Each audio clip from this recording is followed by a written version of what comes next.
오늘 우리가 읽은 사무엘상 3장 4절에서 15절까지의 말씀은 하나님께서 사무엘을 부르시는 내용이 담겨 있습니다. 하나님께서 이 사무엘을 부르시는 그 내용, 그리고 그 특징을 살펴보므로 오늘 여러분과 은혜를 나누고자 합니다. 첫 번째, 하나님의 부르심에는 내가 응답해야 합니다. 오늘 사무엘상 3장 말씀에 보면 하나님께서 이 사무엘을 3번씩이나 반복해서 부르시는 장면이 나옵니다. 이 모습을 통해서 우리는 하나님께서 이 사람과 그 인격적인 관계를 맺기를 원하신다는 것을 찾아볼 수 있습니다.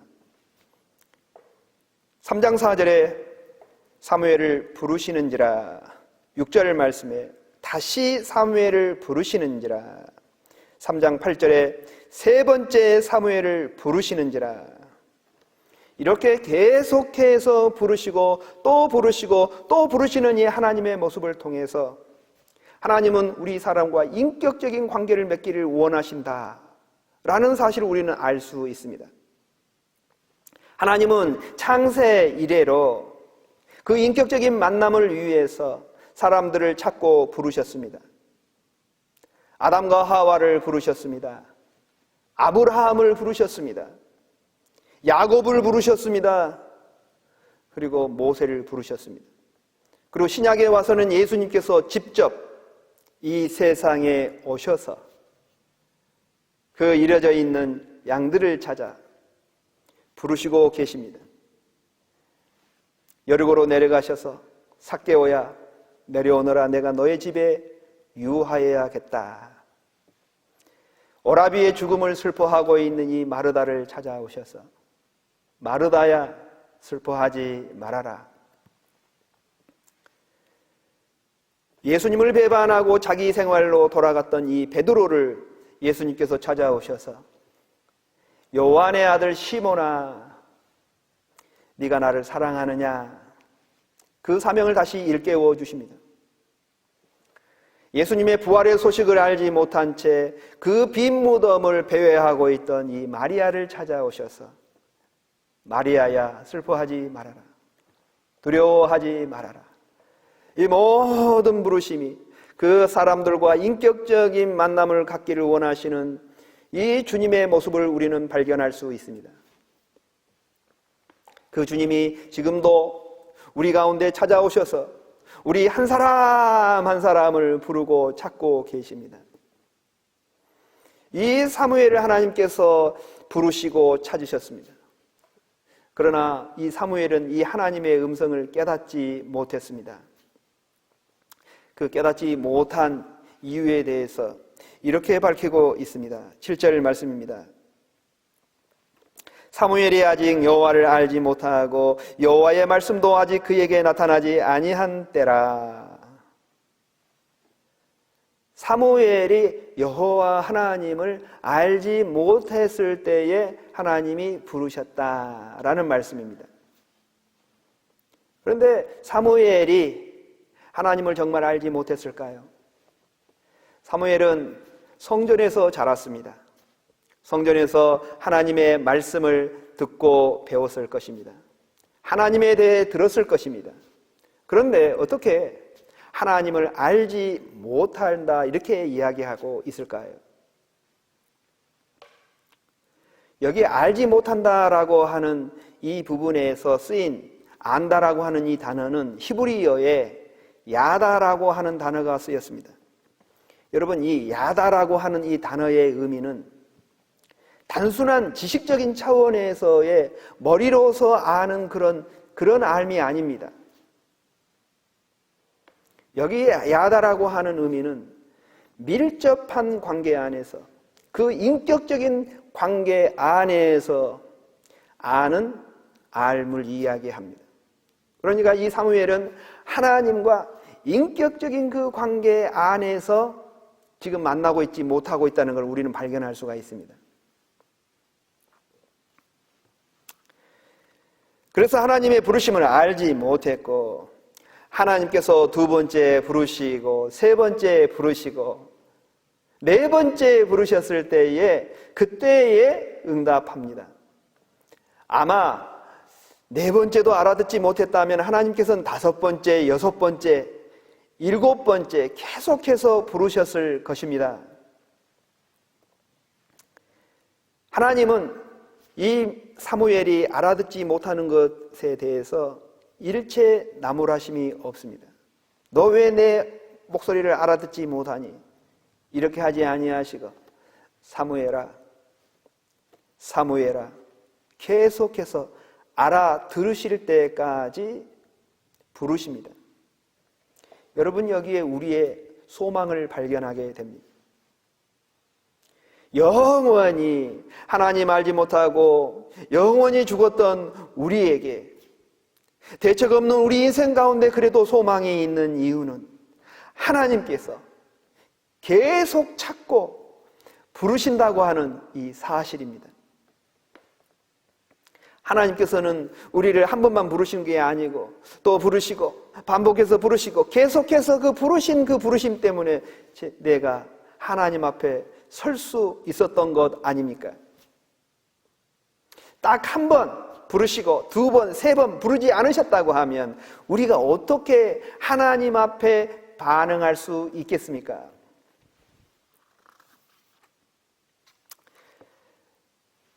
말씀을 통해서 부르시고 사람들을 통해서 부르시고 내 부모를 통해서 부르시고 내 자녀를 통해서 부르시고 내 형제를 통해서 부르시고 내 가까운 친구를 통해서 부르시고 수없이 한없이 우리를 부르시고 또 부르셨지만 우리가 응답하지 못했다가 어느 한순간 우리가 하나님 앞에 응답하게 된 것이 아닙니까? 하나님은 끈질기게 그리고 끊임없이 인내를 가지시고 우리를 부르시는 하나님이십니다. 사무엘은 하나님의 이 부르심 앞에 내가 여기 있나이다, 주여 말씀하시옵소서, 종이 듣겠나이다 라고 응답했습니다. 여러분, 우리도 이 하나님의 부르심에 응답해야 합니다. 이 응답은 그 누구도 나를 대신해서 누군가가 응답해 줄 수 있는 것이 아닙니다. 내가 응답해야 합니다. 내 부모가, 내 형제가 내 대신 그 응답할 수 있는 것이 아닙니다. 내가 응답해야 합니다. 십자가의 초청도 마찬가지입니다. 저 십자가에서 나의 죄를 대신해서 십자가에 죽으시고 나의 죄를 용서해 주시고 하나님의 자녀 삼아 주신 주님의 이 십자가의 초청에 부르심에 누가 응답해야 합니까?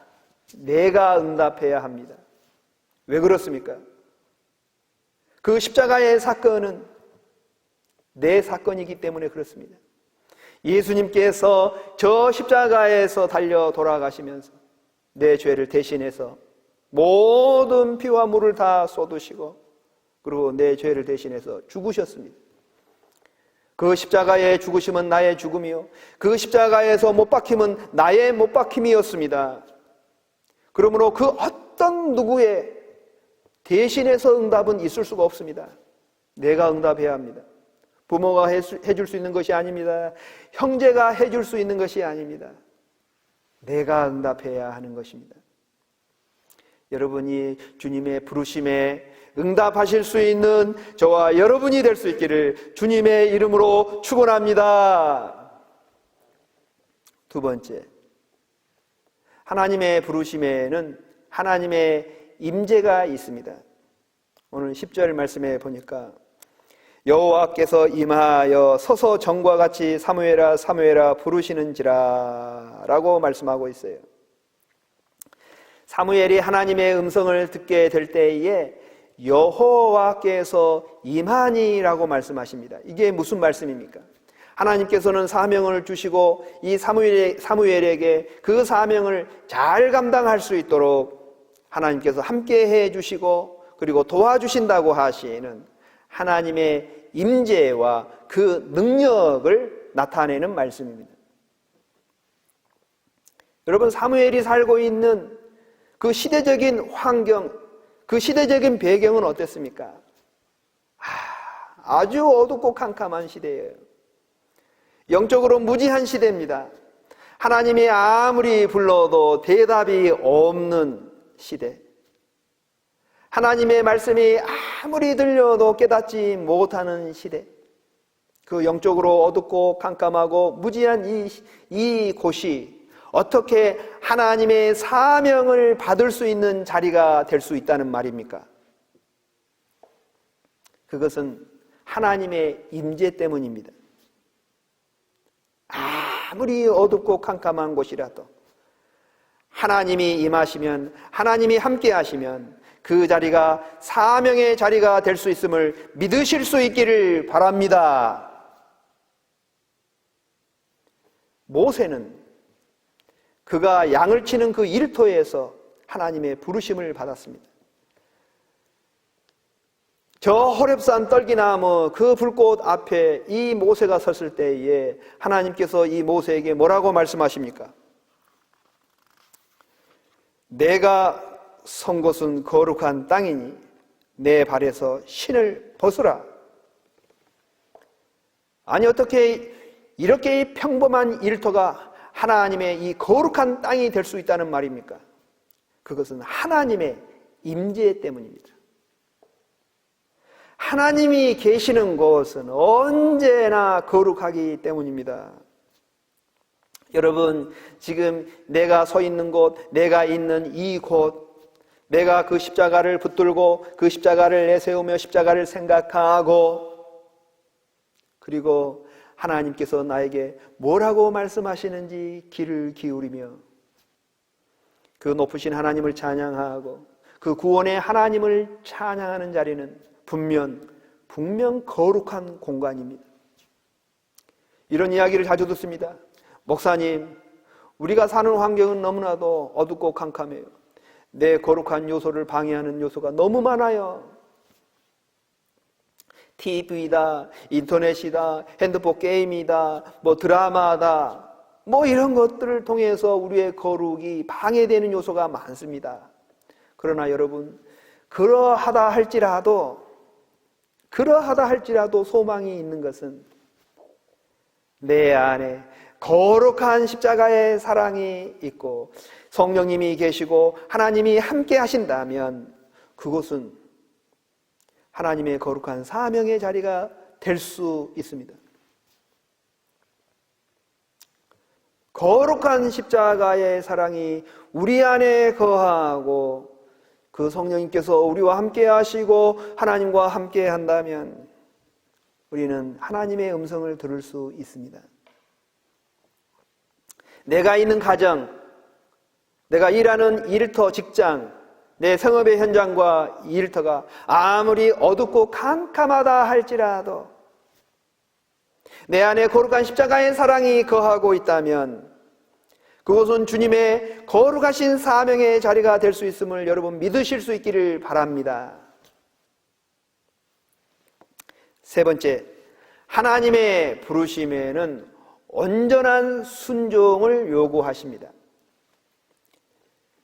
사무엘에게 주어진 첫 번째 사명은 엘리와 그 엘리 제사장의 가문에 가혹한 심판의 메시지를 전달하는 것이었습니다.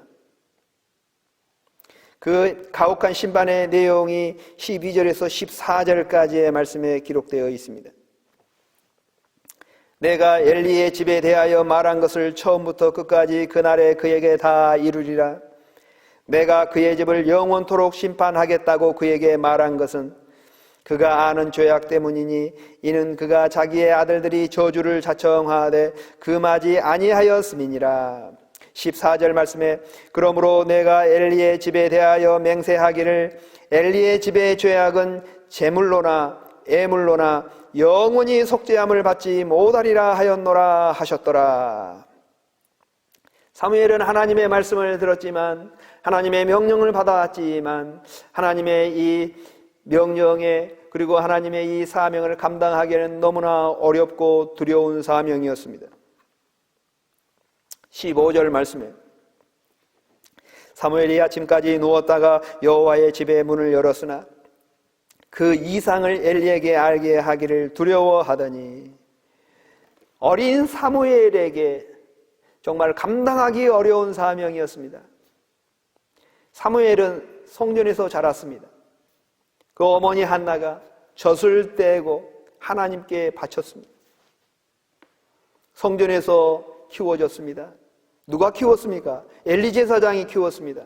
그리고 사무엘은 엘리 제사장 밑에서 엘리 제사장을 섬기는 일을 하였습니다. 그런데 이 사무엘이 어떻게 엘리 제사장에게 그 엘리 제사장과 그 가문을 가혹한 심판이 내리라고 하는 이런 심판의 메시지를 전할 수 있었겠습니까?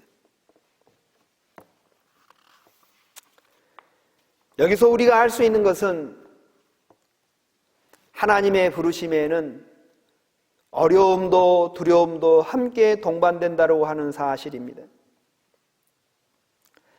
노아가 받은 사명은 무엇이었습니까? 저 아라랏산 꼭대기에 방주를 지으라고 하는 하나님의 명령이었습니다. 얼마나 수행하기 어려운 명령이었습니까? 사람들이 조롱합니다. 사람들이 도전합니다. 얼마나 두려운 일입니까? 아브라함은 100세에 낳은 그 아들을 하나님께서 번제로 바치라고 했습니다. 여러분, 얼마나 순종하기 어려운 명령입니까? 그걸 수행하리라고 하는 너무나 두려운 일입니다. 예수님의 십자가 사명도 마찬가지입니다. 예수님이 십자가 지시기 전에 저 겟세마네 동산에 오르셔서 피와 땀으로 기도하시면서 주의 뜻이여든 이 잔을 내게서 옮기시옵소서라고 기도합니다. 그 십자가를 지시기에는 너무나 어렵고 그리고 그 두려움이 있었다는 것입니다. 주님의 부르심에는 분명히 어려움과 두려움이 있습니다. 그러나 우리가 분명히 명심해야 될 것은 이 두려움에도 불구하고 이 어두움에도 불구하고 하나님은 우리에게 온전한 순종을 요구하신다는 사실입니다. 사무엘은 그 두렵고 떨리는 그 사명의 자리 온전한 순종으로 순종했습니다. 결과가 중요합니다. 사무엘상 3장 19절 사무엘이 자라매 여호와께서 그와 함께 계셔서 그의 말이 하나도 땅에 떨어지지 않게 하시니 사무엘이 어려움과 그 두려움 가운데 온전히 순종함으로 놀라운 일이 일어났습니다. 어떤 놀라운 일입니까? 그의 말이 하나도 땅에 떨어지지 않게 하시니 사무엘이 한 말은 하나로 허투루 땅에 떨어진 일이 없었다는 것입니다. 다 이루어졌다는 것입니다. 이 일을 하시는 분이 누구셨습니까? 하나님이 그렇게 하셨습니다. 사무엘이 능력이 있어서 그렇게 한 것이 아니라 하나님이 함께 하시고 그 사무엘의 말이 다 이루어지도록 하셨다. 우리가 여기서 알 수 있는 사실은 하나님의 부르심에 우리가 온전히 순종만 하면 하나님께서 그 일을 다 이루어 주신다. 우리가 순종만 한다면 하나님께서 그 일을 이루신다라고 하는 사실입니다. 여러분, 주님의 이 부르심에 여러분 응답합시다.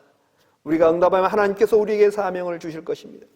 주님께서 우리에게 사명을 주셨다면 그 사명을 믿음으로 이제 담대하게 나아갑시다. 하나님께서 그 사명도 감당할 수 있는 능력도 허락해 주실 것입니다. 주님의 그 부르심에 여러분 우리 온전히 순종합시다. 하나님께서 이루십니다. 하나님께서 하실 것입니다. 그 두려운 환경, 그 어두운 환경 가운데서도 말씀하시옵소서 종이 듣겠나이다 라고 하는 이 사무엘의 순종의 고백이 저와 여러분의 고백이 될 수 있기를 주님의 이름으로 축원합니다. 기도하겠습니다. 사랑과 은혜가 풍성하신 하나님 아버지, 은혜를 감사합니다. 우리를 불러주셔서 감사합니다. 그 하나님의 음성을 듣게 하시니 감사합니다.